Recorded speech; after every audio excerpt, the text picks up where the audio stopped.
shift. If they'd have played with that intensity and that passion right from the start of the tournament, then who knows what might have happened. But Ireland will leave with the spoils today.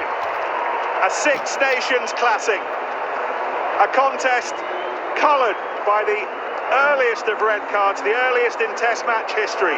England's Charlie Ewell sent off after 82 seconds, but a contest not dictated by that moment. Hard to remember a game when England will take so much from defeat. But, like France yesterday in Cardiff, Ireland winning ugly, and they are still in the title shake-up, and they will hope for a big English favour against France in Paris next Saturday evening. It's finished here at a bubbling Twickenham. England 15, Ireland 32.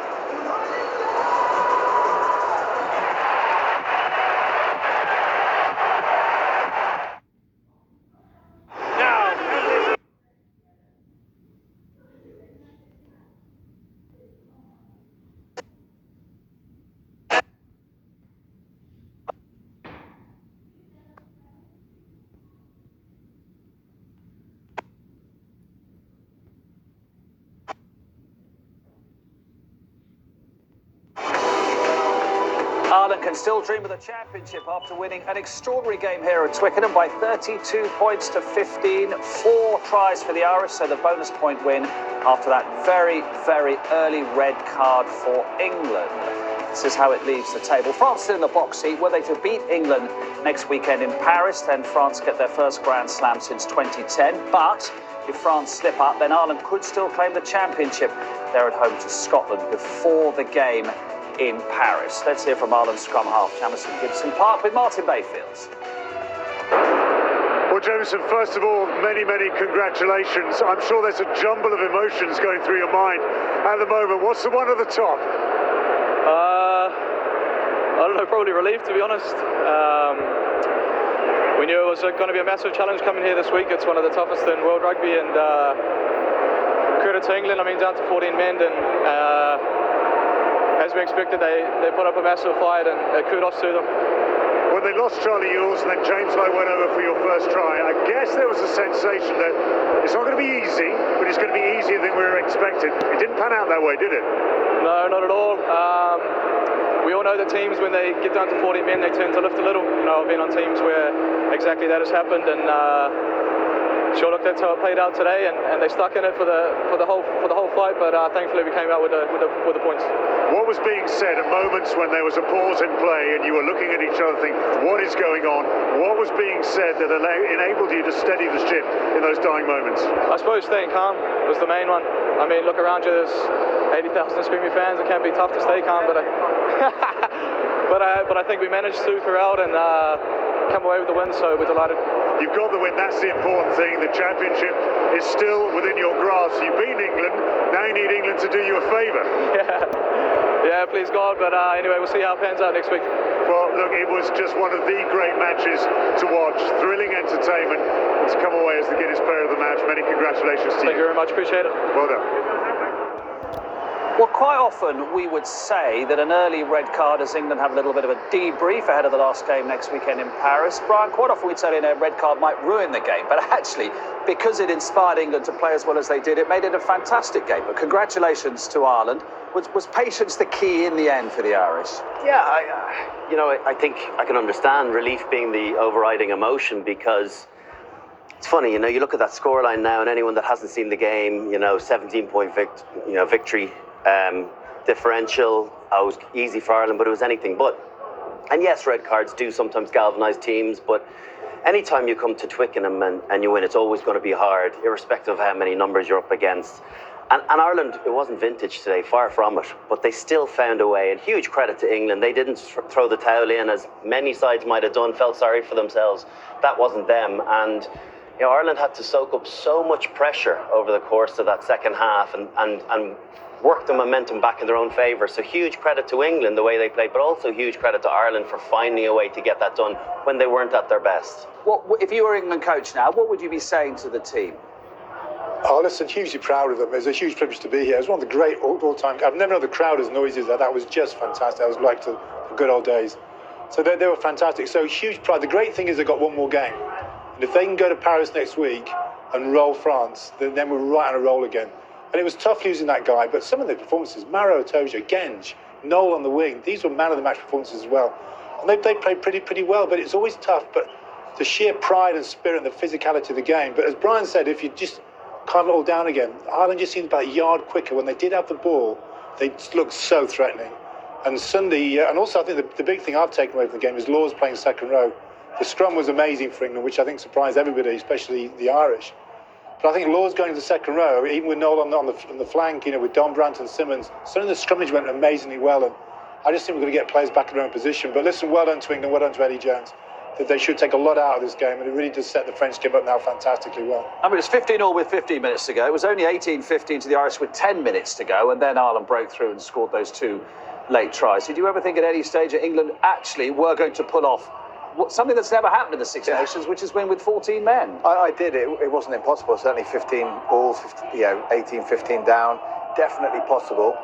I think two things changed it, and that was just that England got tired, just with all that effort, but also that fatigue was sort of sitting under the surface. And then when Ireland did what I guess they needed to do the whole game, which was just hold on to the ball, I think that, like when they're talking about keeping calm, I think that calmness was also just patience. Just keep hold of the ball, it's going to work out. When they did that, the fatigue just broke through for England. You could see it was almost like desperate. But I think that there was a huge learning opportunity for the two teams today, not about each other, but not about what we're going to learn from Ireland, but actually about, I think, decision making during the game. Because when you're playing with 14, every moment is so crucial. You make a wrong decision, it's exacerbated. You see it. And so England were having to be so precise, so alert, so sort of sure about what they're doing, and so precise. And yet, with Ireland as well, you could see that I think that red card rattled them as much as it rattled England. And I think, they suddenly got that quick score, and it took them time to rediscover that. And as Brian said, fair play they did, because that was noisy. That was a lot of chances for them to just kind of lose their way completely and give England, as England might have deserved at one point, an incredible victory. But a great game and good for Ireland getting through. They deserved it. Let's get some England reaction then. Captain Courtney Lawes with Martin Bayfield. Courtney, you knew that was going to be a test. It probably wasn't quite the test you're expecting. It's a defeat. That's going to hurt. But goodness me, what a performance from a depleted England team. Yeah, I really think we showed today how much it means to be part of this team. We didn't give up for a second. We knew obviously from minute two it was going to be pretty tough for us, but we had a lot of confidence going into the game, and we truly believed we could win that. Obviously it wasn't to be today. Towards the end we were pretty tired, I think, but class effort from the boys. I honestly couldn't ask anything more of them. Give us an idea of what was being said as you had to regroup and refocus on the game. We were actually quite excited for the challenge, to be fair. As soon as the red card went up, the energy went up from the boys, and we really wanted to make it right for Yulesy. Unfortunately, again, we couldn't do that, but the effort was there, and again, that's all we can ask for. Talk to us about the scrum, because it was an area where you put huge pressure on Ireland today, and it can't all have been down to Jack Noel packing down on the flank. Well, he is a flanker, so it didn't affect us that much. But no, obviously props to Genji, Sinks, unbelievable job today. Really, and Stu obviously when he came on, and then Marler at the end there. So we got a great pack. We knew that we wanted to bully them up front, and I think through the vast majority of the game we managed to do that. So next weekend we got Ireland against Scotland before France against England. That's good for Ireland, isn't it? If they can get a good, potentially bonus point win, that's what you'll be looking for, to put the pressure on France. Yeah, I don't know if the bonus point's going to make a difference, is it? Because they win the game, France are then going to have to go out and win against England later on that evening, and so we'll have our English pom-poms ready, if we do get the result, and we'll look forward to. We got to look at your own house first of all, and not rely on anything else. So get your own performance and results sorted, and lots of things can happen in rugby. Teams get tight, irrespective of home advantage, the way they've played, and on the basis of what we've seen from England today, no reason to write them off next week. What about England trying to stop the Grand Chelem then in Paris? Yeah, we've had our party spoiled a few times, and I can imagine they'll be brewing up for a big one there, which let's face it, they've been a joy to watch so far, so it would be a lovely ending, but we're looking after ourselves, looking at our progression. This is another big challenge after a big effort. Can we come back? Can we understand each other a bit better, learn each other? inspire each other again and come out and show something. That would be a real mark of a team if we can do that. So, yeah, like I said, I'll have my pom-poms already. But fair play to the French. They've lit the tournament up already. Should England be better in Paris for what they've done in the last 80 minutes? Oh, just a reflection, Mark, already. This could be a turning point for this team. I thought Lawes spoke really well there. A couple of key points for me. As I said, Lawes in the second row I thought was excellent. I'd just get people back to playing their normal positions. We've got great back rowers, but I think Lawes, but also Marchand played really well today. Our problem position's been 12. And I thought he, on the sort of back foot most of the time, played really, really well. So a lot of positives came through. I think for the first time, England can go to Paris next week with almost an unchanged team.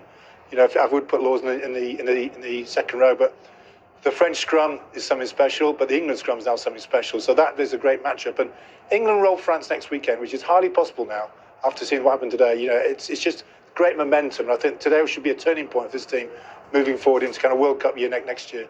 Just saying as well, obviously we were speaking about the red card. It's really important for James Ryan, who obviously looked a bit groggy there, that he's in good health. So thoughts to him as well. But it's been a great day. Absolutely. But Ireland have made big strides, haven't they? The stamp of Andy Farrell is very definitely on this team. Yeah, it is. We haven't been as good as November, but we've been, still very proficient, got the job done, and sometimes I think we're learning something about ourselves. Bit of metal today to show that, in an atmosphere where we could have become a bit inward looking, we had the confidence to still play towards the end, got to multi-phase, and then you score your try. So that's the lesson we'll take out of this. No low error count. Multi-phase will create opportunities. Been a terrific afternoon. Thank you very much indeed, gentlemen. So it all wraps up next weekend with both of the key games starting with Ireland against Scotland, 4 o'clock on ITV and STV. Then it's over to Paris to see if England can shatter France's Grand Slam dreams from 7:15. Before that, more live Gallagher Premiership action tomorrow, 2:30. Northampton take on Wasps, with highlights later on. And a reminder about our coverage of the Cheltenham Festival Tuesday on ITV, with the opening show marking your card every morning on ITV4. A news bulletin follows next, then it's Ant and Dec's Saturday night takeaway. But here at Twickenham, an early red means the men in green are the only ones who can deny Les Bleus next weekend. See you then.